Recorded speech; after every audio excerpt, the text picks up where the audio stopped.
अच्छा स्टूडेंट्स, ये एक और क्वेश्चन है जिसको हमने सिंप्लेक्स मेथड से सॉल्व करना है। क्वेश्चन है solve the following LPP using simplex method.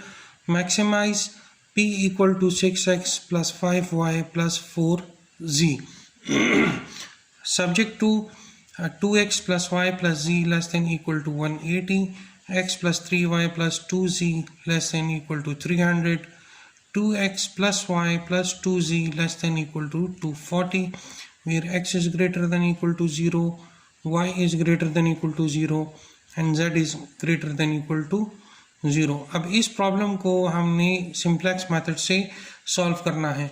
Simplex method का जो पहला स्टेप है वो कहता है जी convert the system of inequalities to equation using slack variables. ये जो लेस देन इक्वल टू का साइंस है इसको हमने इक्वालिटी में कन्वर्ट करना है, इक्वल साइंस में कन्वर्ट करना है। तो कैसे कन्वर्ट करेंगे, उसके लिए हमें कुछ स्लैक वेरिएबल्स इंट्रोड्यूस करने पड़ेंगे। तो देखो पहला कंस्टेंट क्या है, 2x plus Y plus z less than equal to 180 degree. अगर इसको मैं स्लैक वेरिएबल इंट्रोड्यूस करूं तो ये मेरे पास बन जाएगा 2x प्लस वाई प्लस z प्लस ये u एक स्लैक वेरिएबल है जो मैंने इंट्रोड्यूस किया, जिसकी वजह से ये लेस देन इक्वल टू का सिंबल जो है वो सिंबल इक्वल टू में शिफ्ट हो जाएगा और 180। इसी तरह जो दूसरा कंस्टेंट है x plus 3y plus 2z less than equal to 300, तो यहाँ पर भी मुझे एक स्लैक वेरिएबल इंट्रोड्यूस करना पड़ेगा। तो ये सेकंड कंस्टेंट मेरे पास बन जाएगा x plus 3y plus 2z plus v। वहाँ पर u कंस्टेंट था, स्लैक वेरिएबल था, यहाँ पर v जो है ये स्लैक वेरिएबल है और ये इक्वल टू 300 बन जाएगा। जो तीसरा कंस्टेंट है 2x plus Y plus 2z less than equal to 240, ये बन जाएगा 2x plus Y plus 2z plus w equal to 240। ठीक है, तो जो इनइक्वालिटीज थी उनको आपने इक्वालिटी में चेंज कर दिया using slack variable. Step number 2 simplex method का, that is set the objective function equals to 0। तो देखो ऑब्जेक्टिव फंक्शन हमारे पास गिवन है p equals to 6x plus 5y plus 4z। अब हमने इसको बराबर लेकर आना है 0 के, तो ये तमाम वैल्यूज़ इस इक्वलिटी के लेफ्ट साइड पर आप शिफ्ट कर दो तो सारे साइंस जो हैं ये चेंज हो जाएगा। ये आपके पास बन जाएगा -6x minus 5y minus 4z और प्लस p इक्वल्स टू 0। तो वो 0 के बराबर आ गया। अब तीसरा जो स्टेप है इसका वो है क्रिएट अ सिंपल टेबल। आपने इस तरह का एक पूरा टेबल बनाना है। टेबल कैसे बनेगा, कितने वेरिएबल्स यूज़ हुए हैं, x, y, z, u, v, w और p, तो ये तमाम वेरिएबल्स मैंने लिख दिए। ठीक है, पहला कंस्टेंट देखें, यहाँ पर x का कोफिशिएंट क्या है 2, तो मैंने वो यहाँ पर लिख दिया 2।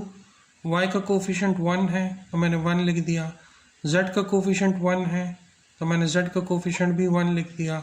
u का कोफिशिएंट 1 है तो u का कोफिशिएंट 1 लिख दिया। अब इस पहले में आपके पास v, w और p ये नहीं है तो v भी 0, w भी 0, p भी 0। यहाँ पर आपके पास पहले कंस्टेंट में 180 तो ये वैल्यू भी आएगी 180। इसी तरह सेकंड कंस्टेंट में देखें x का कोफिशिएंट 1 है तो x का कोफिशिएंट सेकंड में 1 आएगा। y का कोफिशिएंट 3 है तो y का कोफिशिएंट 3 आएगा। z का कोफिशिएंट 2 है तो 2 आएगा। अब इसमें आपके पास u नहीं है तो u का कोफिशिएंट 0 होगा, v का कोफिशिएंट 1 आएगा, w इसमें है नहीं, p इसमें है नहीं तो वो दोनों 0 होंगे, 300 और 300। इसी तरह आपने ये पूरा टेबल पॉपुलेट कर देना है। ये जो है ये बेसिक वेरिएबल्स हैं। ये वेरिएबल्स आप कैसे लिखोगे, इन तमाम कॉलम में से सिर्फ वो कॉलम जिनमें वैल्यू सिर्फ 1 और 0 हो, इसके अलावा और कोई ना हो, वो आपके बेसिक वेरिएबल्स होंगे, वो आपने इधर लिखने हैं। तो आप देखो यहाँ u का जो कॉलम है इसमें एक 1 और बाकी तमाम 0, तो ये u आपका बेसिक वेरिएबल बन जाएगा। इसी तरह v में आप देखो एक 1 बाकी 0, तो v आपका बेसिक वेरिएबल। w में आपके पास देखो सिर्फ एक 1 बाकी 0, तो w आपका बेसिक वेरिएबल। और ये जो आखिरी है ये तो आपका ऑब्जेक्टिव फंक्शन है। अगर आप देखो आपके पास ऑब्जेक्टिव फंक्शन यही है, x का कोफिशिएंट -6, y का कोफिशिएंट -5, z का कोफिशिएंट -4, इसमें u नहीं है, v भी नहीं है, w भी नहीं है, तो वो तमाम 0, p का coefficient 1 equal to 0 equal to 0। ठीक है जी, इस तरह आपने पूरा एक टेबल बनाना है। जो फोर्थ स्टेप है that is select the pivot column. आपने इसमें से पिवट कॉलम को जो है वो सेलेक्ट करना है। तो देखें पिवट कॉलम कैसे सेलेक्ट होगा, या पिवट कॉलम कौन सा कॉलम होगा। पिवट कॉलम वो कॉलम होगा जो ये नीचे ऑब्जेक्टिव फंक्शन से जो आपने जो वैल्यूज लिखी हैं इनमें से मोस्ट नेगेटिव नंबर, वो आपके पास पिवट कॉलम होगा। तो देखिए आपके पास most negative number last row में कौन सी है, दैट इज -6। तो ये -6 वाला जो कॉलम है ये आपका पिवट कॉलम होगा।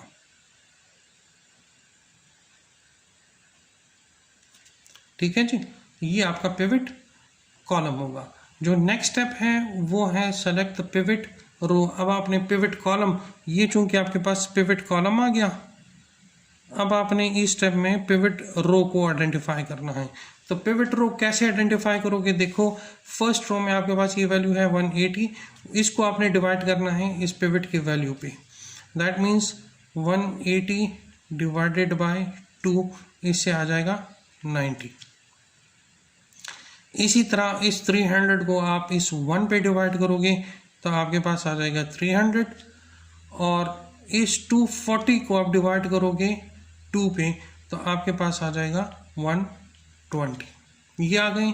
इन तीनों में से जो सबसे मिनिमम होगा और वो जिस भी रो में होगा वो रो आपके पास पिवट रो कहलाएगी। तो देखो 90, 300 और 120, इसमें मिनिमम 90 है, और 90 चूंकि फर्स्ट रो में आ रहा है तो ये फर्स्ट रो ये आपके पास पिवट रो होगी। ठीक है जी, तो आपने इस स्टेप में पिवट कॉलम और पिवट रो को आइडेंटिफाई कर दिया। नेक्स्ट स्टेप आपको कहते हैं select the pivot which is the entry in the pivot column and pivot row. Pivot column और पिवट रो ये दोनों जहां पर इंटरसेक्ट हो रहे हैं वो वाली वैल्यू आपके पास पिवट वैल्यू कहलाएगी। तो देखो ये जो 2 की वैल्यू है यहाँ पर आपका पिवट का कॉलम और पिवट की रो ये इंटरसेक्ट कर रहा है, तो ये आपके पास पिवट की वैल्यू होगी। ठीक है जी, ये आपके पास पिवट की वैल्यू होगी। अब आपका सबसे पहला काम क्या है इसके बाद कि आपने पिवट जो वैल्यू है इसको आपने 1 के बराबर लेकर आना है। ठीक है जी, इस पिवट वैल्यू को अब आपने क्या करना है, अब आपने इसको 1 के बराबर लेकर आना है। देखिए वही लिखा है step number 7, perform row operations to make pivot equal to 1 and the remaining elements in the pivot column equal to 0। ये चूंकि पिवट है अब इस वैल्यू को हमने 1 करना है और इस कॉलम में बाकी तमाम जितनी वैल्यूज हैं उनको हमने 0 के बराबर लेकर आना है। तो पहला स्टेप क्या है कि हमने पिवट को 1 के बराबर लेकर आना है। तो देखो चेंजेस सिर्फ इस रो में होंगी, बाकी इन 3 रोज में कोई चेंज नहीं आएगा। तो आप देखो मैंने वो 3 रोज एज इट इज लिख दिए हैं, चेंजेस सिर्फ इस रो में आनी है तो वो इसलिए मैंने खाली छोड़ दिया है। अभी इस पे कुछ रो ऑपरेशंस परफॉर्म करेंगे तो उससे जो रिजल्ट आएगा वो हम यहाँ पर लिखेंगे। तो देखो यहाँ पर मुझे 1 लेकर आना है, तो 1 मैं कैसे लेकर आऊँगा, उसका आसान तरीका ये है कि ये मेरे पास दिस इज रो 1 ये रो 2 है, दिस इज रो 3 और ये रो 4। अगर मैं रो 1 के साथ 1/2 मल्टीप्लाई कर दूं तो मेरे पास यहाँ पर 1 आ जाएगा। अगर मैं 2 के साथ 1/2 मल्टीप्लाई कर दूं तो 2 कैंसिल हो जाएंगे, तो यहाँ पे मेरे पास 1 आ जाएगा। दैट मीन्स कि अगर मैं 1/2 मल्टीप्लाई कर दूं रो 1 के साथ तो मेरे पास यहाँ पर वैल्यू 1 आ जाएगी। जब आप ये वैल्यूज इसके साथ मल्टीप्लाई करेंगे तो आपके पास यहाँ आ जाएगा 1, यहाँ आ जाएगा 1/2, यहाँ भी आ जाएगा 1/2, यहाँ भी आ जाएगा 1/2 और यहाँ आ जाएगा 0 0 0।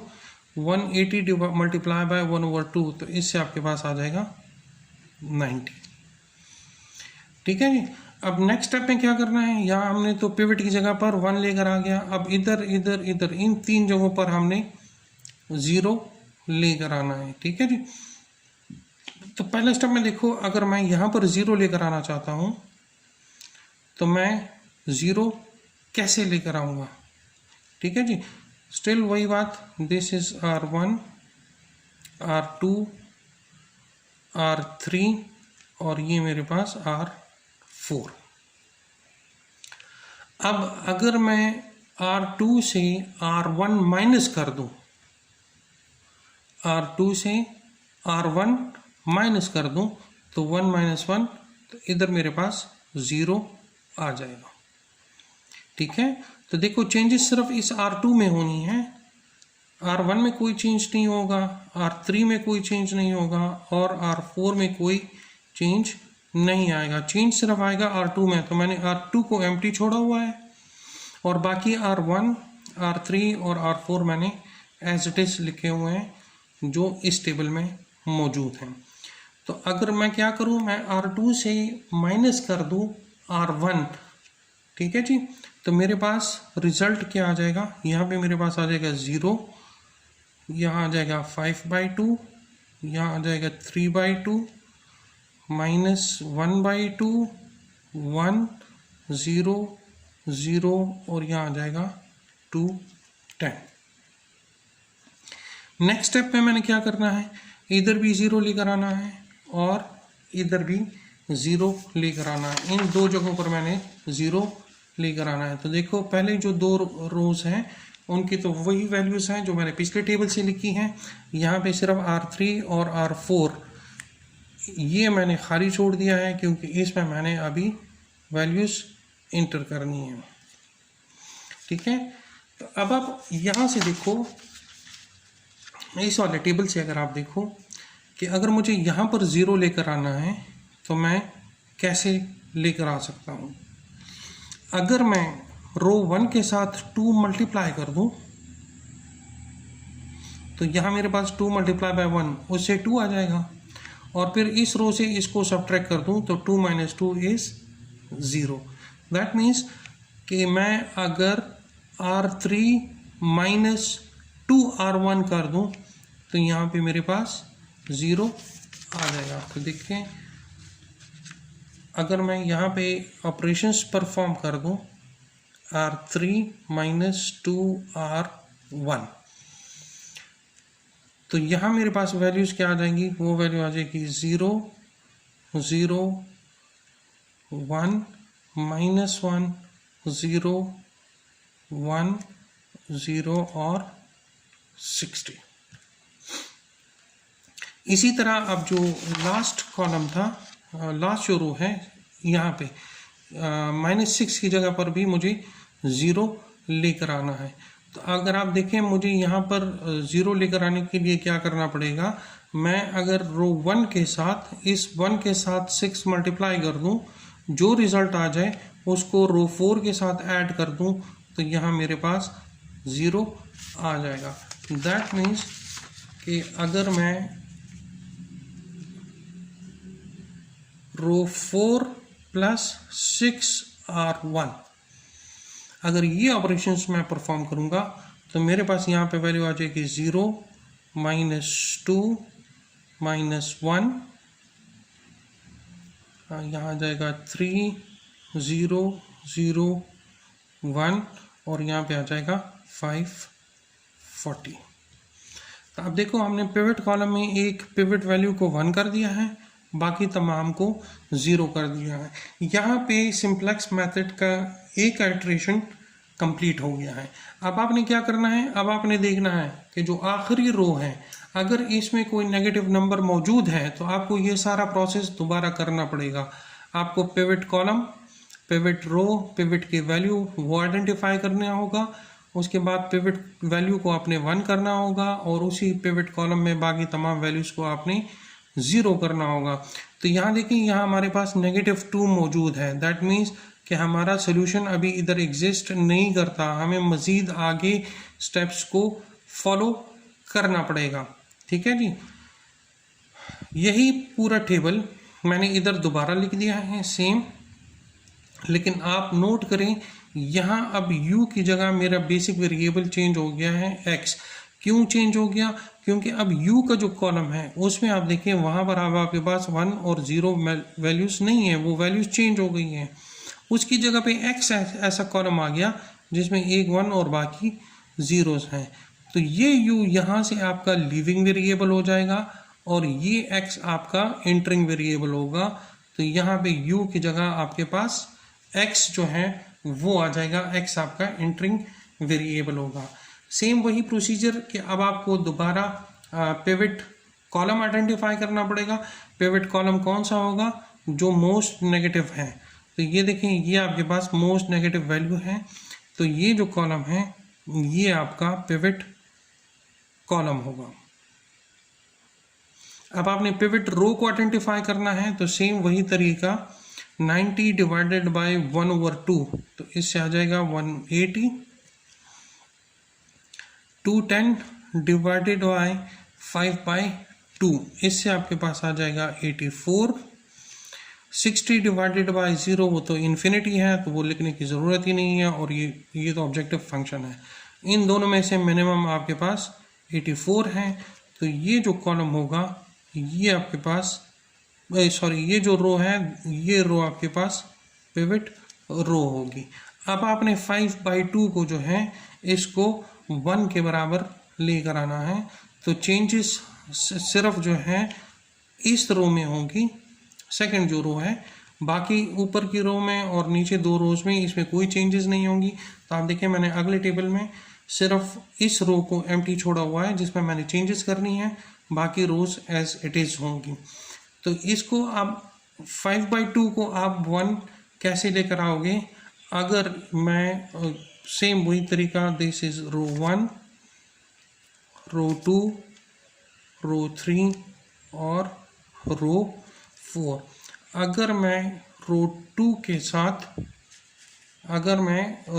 के साथ 5/2 मल्टीप्लाई कर दूं तो यहाँ मेरे पास 1 आ जाएगा।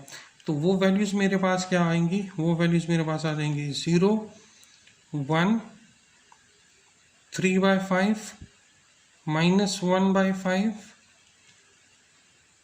2/5, 0, 0 और यहाँ पे मेरे पास आ जाएगा 84।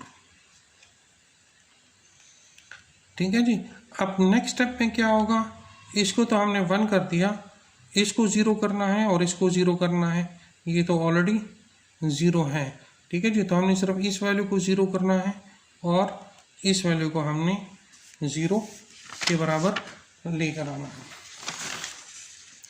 तो आप देख लो चेंजेस जो हैं वो ऊपर के फर्स्ट रो में और इस रो में होंगी। बीच की ये जो 2 रोज हैं R2 और R3, उसमें कोई चेंज नहीं होगा, इसलिए मैंने उसको एज इट इज़ लिख दिया है। चेंजेस सिर्फ रो 1 में और रो 4 में होनी है, उसको मैंने खाली छोड़ दिया है। ठीक है जी। अब देखिए रो 1 में अगर मैं 0 लेकर आऊँगा तो रो 1 में मैं 0 कैसे लेकर आ सकता हूँ? आप इसको देखें, अगर मुझे यहाँ 0 लेकर आना है तो मैं 0 यहाँ कैसे लेकर आ सकता हूँ? अगर मैं रो 2 के साथ 1/2 मल्टीप्लाई कर दूँ और रो 1 से रो 2 को माइनस कर दूँ, तो यहाँ भी 1/2 है, यहाँ भी 1/2 होगा, तो तो 1/2 माइनस 1/2, तो यहाँ मेरे पास 0 आ जाएगा। दैट मीन्स कि अगर मैं रो 1 माइनस R2 1/2 कर लूँ, रो 2 के साथ 1/2 मल्टीप्लाई कर लूँ और रो 1 से उसको सब्ट्रैक्ट कर दूँ, तो मेरे पास यहाँ पे जो रिजल्ट आ जाएगा वो मेरे पास होगा 1 0 1/5 3/5 माइनस 1/5 0 0 48। अब यहाँ पर भी मुझे 0 लेकर आना है, ठीक है जी। तो आप इस टेबल को देख लें, मुझे यहाँ पर 0 लेकर आना है। तो कैसे लेकर आऊँगा? अगर मैं यहाँ पर इस कॉलम, इस रो के साथ 2 को मल्टीप्लाई कर दूँ और उसको ऐड कर दूँ इस रो के साथ, तो 2 माइनस 2, तो यहाँ पर भी 0 आ जाएगा। दैट मीन्स कि अगर मैं R4 के साथ प्लस 2R2 कर लूँ तो मेरे पास यहाँ पे 0 आ जाएगा। तो ये वैल्यू आ जाएगी 0 0 1/5 13/5 4/5 0 0 7 0 8। अब आपका सिंप्लेक्स मेथड का दूसरा इटरेशन भी कंप्लीट हो गया। तो आप देख लें आपके पास यहाँ पर कोई भी नेगेटिव नंबर नहीं है, ठीक है जी। अब आपने अपने बेसिक वेरिएबल्स को भी अपडेट करना है। यहाँ आप देखें v का जो कॉलम है उसमें भी अब आपके पास 1 और 0 नहीं रहा, बल्कि y का जो कॉलम है उसमें सिर्फ 1 और 0 मौजूद है। तो अब v जो है ये आपका लीविंग वेरिएबल होगा और y आपका एंटरिंग वेरिएबल होगा। तो यहाँ से v ख़त्म हो जाएगा और इसकी जगह पे y आ जाएगा। अच्छा जी, तो आपका जो क्वेश्चन था कि आपने मैक्सिमाइज करना था ऑब्जेक्टिव फंक्शन को, तो मैक्सिमम कितना आप मैक्सिमाइज कर सकते हो? 708। तो मैक्सिमम वैल्यू कितनी आ सकती है? That is 708। लेकिन 708 कब आएगा? जब x की वैल्यू क्या होगी? 48 होगी। जब x आपके पास 48 होगा, y जो है वो आपके पास 84 होगा,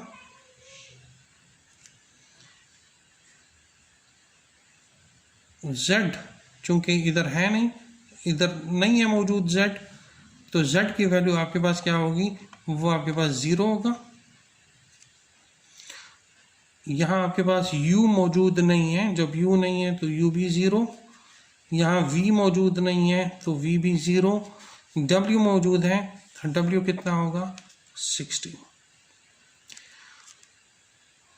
ठीक है जी। तो आप मैक्सिमम प्रॉफिट कितना गेन कर सकते हो? 708। कब? जब x की वैल्यू 48 होगी और y आपके पास 84 होगा। इससे आपके जो तीनों कंस्ट्रेंट्स हैं वो तीनों कंस्ट्रेंट्स भी सेटिस्फाई होंगी और आपका मैक्सिमम प्रॉफिट भी आएगा। ये सिंप्लेक्स मेथड का एक और एग्जांपल था।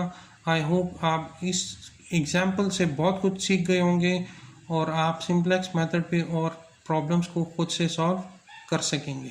Thank you.